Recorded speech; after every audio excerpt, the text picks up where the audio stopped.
Hello, this is Colin James Dawson here to tell you it's lockdown movie review time. And I'm here to lock in those great movies. And I'll tell you the ones you probably shouldn't watch or anything else. I'll be honest, I finally gave in to the Baby Yoda hype. While I'm generally on movies, I will say a TV show here. My little niece got me the Baby Yoda t shirt. I'll try and wear it on here one time for it. Um, Honestly, it's just kind of one of those things, I guess. I got caught up in culture.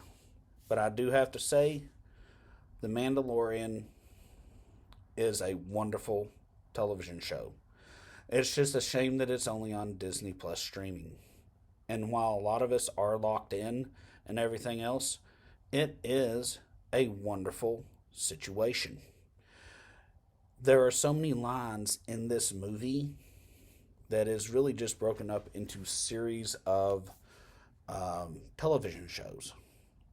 And it does show that time has passed. It does mention that there has been years passed in this series. And I'll be honest, I went down to the little room by myself late at night and I binge watched it. And without commercials in it, these are about 30 to 40 minutes long. So you don't realize how many you've watched all of a sudden. I'll be honest, because it's just that good. And the lines in it, such as how he was an orphan or a foundling, and similar to the other person that was in there, Baby Yoda, and how they go on about he pulls his gun out and says, "The kid's coming with me."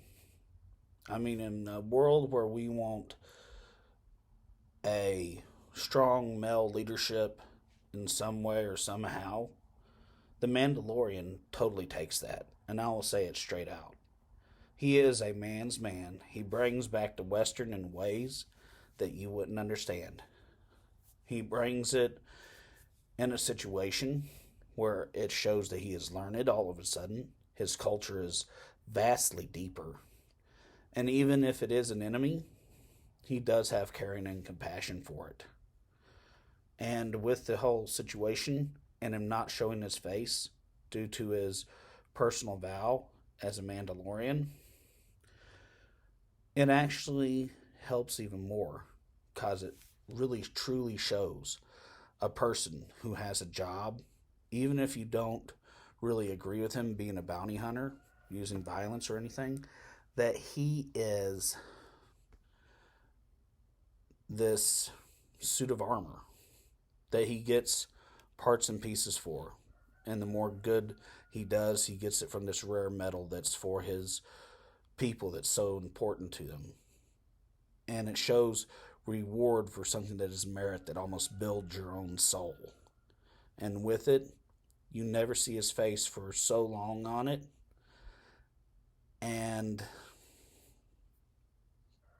it's like it's the spirit of a real man, a real caring protector man. And while it does make allusions into it or allude to situations that, he had a love life here or he had this there, uh, it's more or less more like high school teasing, kind of like, you know, and everything else with it.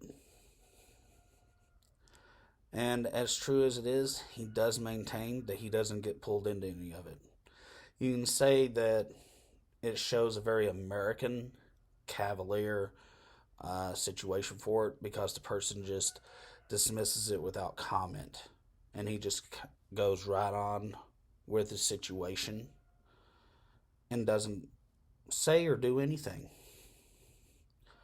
And the way that he portrays himself in business deals, everything else, even when he gets his own ship stolen, he tries to maintain the principles, but he is flexible. And he does what he has to do. And I will say, it was a refreshing situation to see it. And even in the credits and the startup, it shows so much about the metallic masks and everything else that different groups have worn. and then ends with his with a laser light type of image going across it, or else just a faint light going across it. And it shows even at the end where they took certain things out of the comic books and everything else and then adapted it to the screen. In a way, it's something that I would say is good for kids. And if they're interested in certain things about learning, because a lot of these are the first little things that you would think about if you ever want to go into actual cinematography, taking a story or somewhere out there, getting the artist rendition for like certain scenes you wanted to have in there, and then letting the actors and what the set crews that build them actually could do. And this has a lot of also in it that I won't go into here because it deals with a lot of the Jedi religion as well as the Mandalorian situation that are in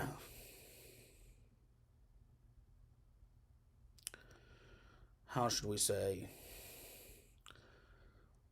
the dogma of the religion that has came up overseas in Western Europe from this. And it's been started ever since the first Jedi and Skywalker movies came out. And anything that has to do with the Force. This is a wonderful situation. While it does show some of the dogma in there over it, and it does bring up situations over the dark saber and Ahsoka Tano's white saber, it does not dwell on these, and these are just there. And it does show their reactions in the proper situation. And I do think that the casting choices were made very well, even though I've heard they're using this guy for this, they're using that guy for that. They have multiple directors bringing their directorial situation to it. And it does make for an interesting situation on watching the different directors. And it shows a broad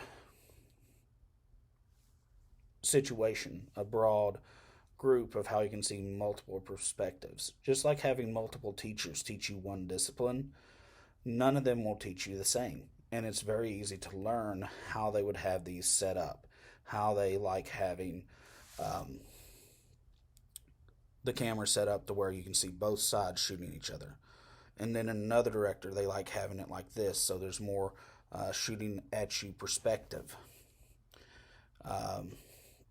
There's more the ship moving and everything, and instead of just cockpit situation like we see with some YouTube videos where we just plug it in and put it in our car and go, I just saw this, I've got to documentate it, even if I get no views. But that's just how it is. And I do have to give this, while it's a great pleasure ride and everything else, and it is a great situation, I'm not sure if we're going to see it in, winning Oscars or winning Emmys, however it is that they would get the awards for it. I do think that it would probably be something that would be considered, but just like how, since basically the first Star Wars got all those Oscars, everything's kind of been snubbed. I'm going to say this is just a really good feel-good thing. And if you do watch it, do limit yourself, realize that you've watched 2 episodes, and don't get stuck at 4 a.m. in the morning going, wow. And as it is great.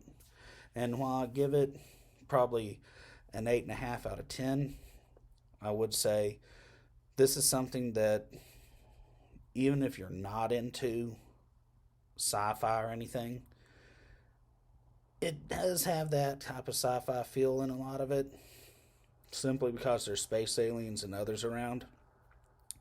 But it really is not like you're drowning in it. It's not space battles. It's not all this with the Death Star and shooting up everything. It leaves space very much out of it for a lot of it. You're just traveling between the planets, and then you're on ground. And you could be lost in any type of Western, and you're just got the different clothes for it. It's Colin Dawson, Lockdown Movie Reviews. Like and subscribe.